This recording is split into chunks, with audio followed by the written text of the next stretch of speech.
font l'actu et ils sont sur RJFM. 7h45, l'invité du jour. Merci d'être avec nous, on est en direct, il est 7h45. Retenez la date du salon de l'apprentissage et de l'alternance. Il aura lieu vendredi au centre Athanor, c'est organisé par la mission locale. Et on va en parler ce matin dans les 10 minutes qui viennent avec nos invités qui sont présentes en studio. Hélène Moronové, bonjour. Bonjour. Merci d'être avec nous ce matin. Adeline Bridonneau, bonjour. Bonjour. Merci également d'être avec nous. Vous êtes toutes les deux conseillères référentes apprentissage à la mission locale. C'est la 3e édition de ce salon de l'apprentissage et de l'alternance. On en parlait un petit peu hors antenne parce que ce mode d'apprentissage finalement, il a le vent en poupe. Alors c'est une expression qui a plus été employée depuis longtemps, mais je la ressors ce matin. Oui, c'est clairement quelque chose qui est en développement. Oui, tout à fait. Ça se poursuit encore sur 2025. Il y a déjà eu des augmentations au niveau des chiffres de l'alternance depuis plusieurs années et ça se poursuit. Donc tant mieux. On pense malgré tout qu'il va y avoir une diminution sur 2025. Mais bref, pour le moment, les débuts d'année commencent pas trop mal. Ouais, parce que les pouvoirs publics encouragent finalement cette méthode d'apprentissage. Clairement, il y a des politiques volontaristes pour l'instant, en tout cas depuis plusieurs années. Oui, tout à fait. Il y a des aides pour les employeurs, sans rentrer dans le détail. Après, ces aides diminuent, évoluent. Donc, on sent malgré tout que il va y avoir des petits freins, mais malgré tout, oui, l'État souhaite toujours mettre en avant l'alternance et heureusement pour nos jeunes. Ouais, et d'où l'intérêt évidemment d'organiser ce type de salon. On va vous expliquer dans les minutes qui viennent comment ça marche et qu'est-ce qu'on va pouvoir retrouver exactement, parce que il y a aussi besoin d'informations. C'est vrai que malgré, j'imagine le travail que vous faites au quotidien, il y a encore nécessité d'informer tout le monde pour savoir comment ça marche sur les aides, la rémunération, etc. Oui, c'est sûr, effectivement. Du coup, nous, notre métier, c'est vraiment d'informer les jeunes, mais aussi le public divers, du coup, sur l'apprentissage en général. Voilà, donc il y aura toutes les informations. Expliquez-nous comment vous l'avez construit finalement ce rendez-vous-là. Qu'est-ce qu'on va pouvoir retrouver exactement ? Alors ce salon, on le construit déjà depuis 3 ans. Là, c'est la 3e édition, comme vous l'avez dit. Chaque année, on essaye de développer des choses différentes. Alors déjà, on va retrouver dans ce salon cette année les mêmes choses que les années précédentes, qui fonctionnent plutôt bien. Donc on recommence. C'est-à-dire qu'il va y avoir donc une partie stand avec l'ensemble des organismes de formation qui proposent de l'alternance. Donc ça pourrait être des lycées professionnels, des CFA, divers organismes de formation. On va retrouver une partie qu'on appelle l'espace conseil entreprise. C'est un espace où des employeurs vont venir pouvoir renseigner les visiteurs, renseigner les jeunes. Ça peut être sur différentes choses. Ça peut être sur un conseil, sur un CV, sur des pistes d'entreprise pour faire un stage. Dans le cadre de la découverte métier, ça pourrait être pour plein de raisons différentes. Et puis il va y avoir également un espace job dating. Entretien, on va en reparler peut-être un petit peu après parce que c'est une grosse partie, c'est très important. Là pour le coup, possibilité de rencontrer des employeurs, de passer des entretiens et potentiellement de trouver son contrat d'apprentissage. Et puis une partie mur des offres. Je vais peut-être te laisser en parler. Donc mur des offres, du coup, donc si vous êtes venu déjà l'année dernière, vous avez pu déjà le voir. Donc le mur des offres, tout simplement, c'est donc un mur avec toutes les offres en apprentissage que nous avons pu collecter, et il faudra bien venir avec un CV puisque vous pourrez le déposer directement. Ouais, il y en a beaucoup des offres à pourvoir. Alors, est-ce que ça concerne que le bassin ou c'est plus élargi ? Non, on essaye nous du coup de trouver, de chercher du coup des offres en tout cas sur le bassin montluçonnais. Après nous, en 2025, on a ressenti quand même une baisse, surtout sur certains secteurs du coup d'activité où c'était plus compliqué du coup de trouver un contrat et une offre du coup d'apprentissage. Mais il y a encore des possibilités. Mais il y a encore des possibilités, bien sûr. Parce qu'on connaît les difficultés pour certains employeurs à trouver des profils qui correspondent finalement à recruter dans certains métiers. Vous disiez en 2025, on voit une baisse sur certains secteurs. Il y en a vraiment où c'est marqué.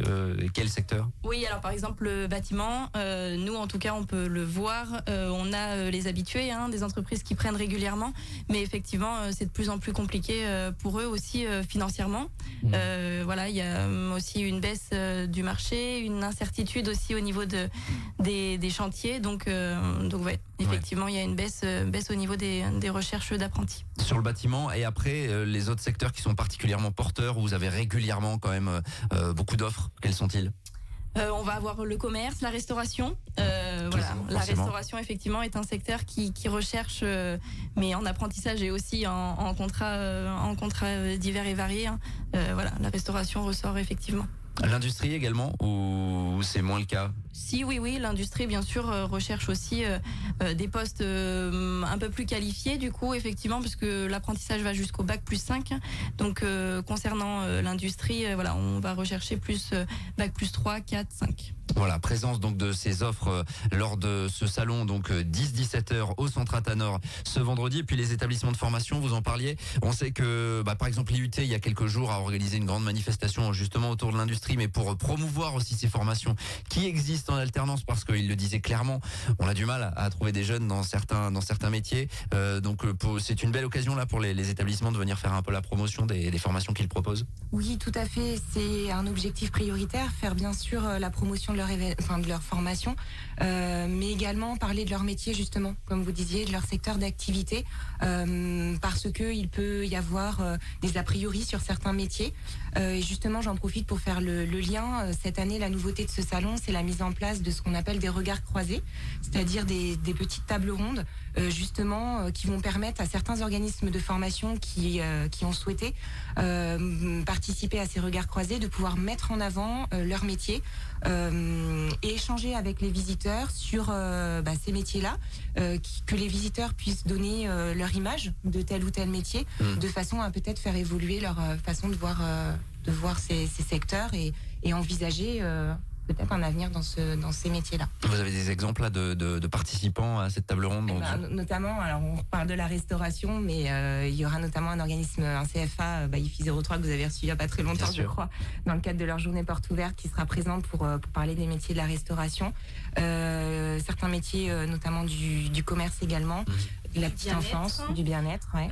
Et puis aussi, on aura du coup un partenaire pour parler de la mixité des métiers, pour pouvoir dire que tout métier est ouvert, qu'on soit une femme ou un homme. Ouais, voilà. Pas se mettre de barrières, parce que des fois il y a des barrières psychologiques et chez les parents aussi, qui font que les enfants se dirigent pas vers certains secteurs. En tout cas, on a bien compris que c'était assez diversifié finalement en termes de participation. Sinon, vous, au niveau de la mission locale, évidemment, vous accompagnez des jeunes toute l'année. Il y a ce rendez-vous là, clairement sur ces dispositifs-là. Oui.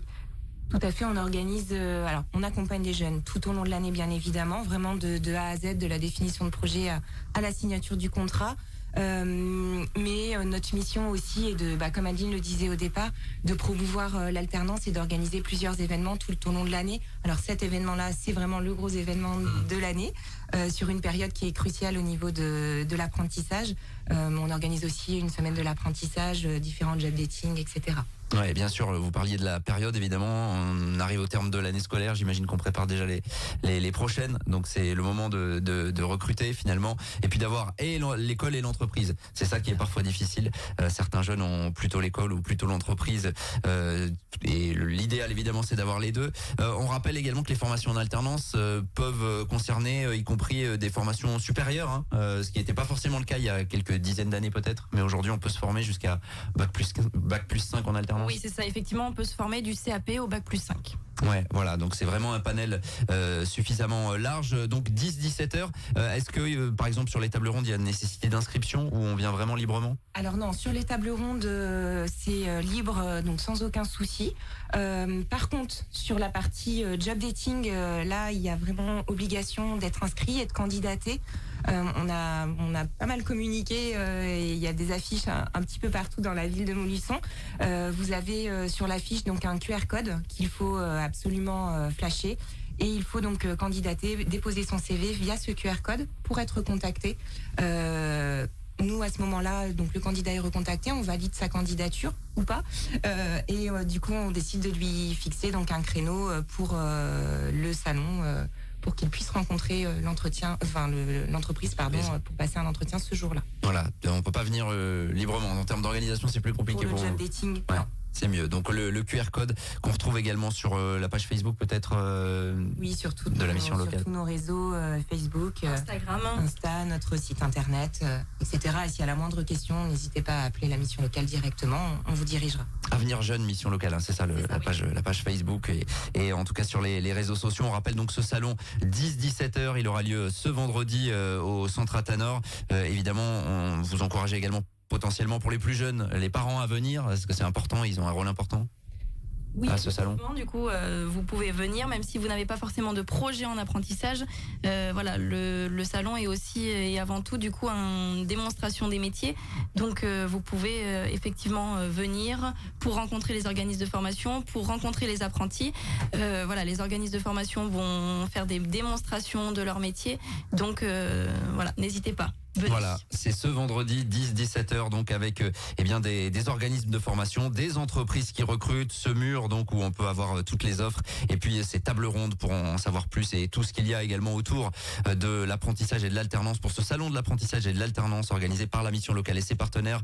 Vendredi 10-17h, le rendez-vous est pris au Centre Athanor. Merci à toutes les deux d'être passées à notre micro ce matin. Nous on va continuer le direct, il est 7h presque 56 minutes, à tout de suite. Tous les matins, 7h45, l'invité du jour en direct sur RJFM. Retrouvez l'invité du jour en podcast sur rjfm.net et l'appli RJFM, mais aussi en replay vidéo sur YouTube et Facebook. RJFM. RJFM, numéro 1.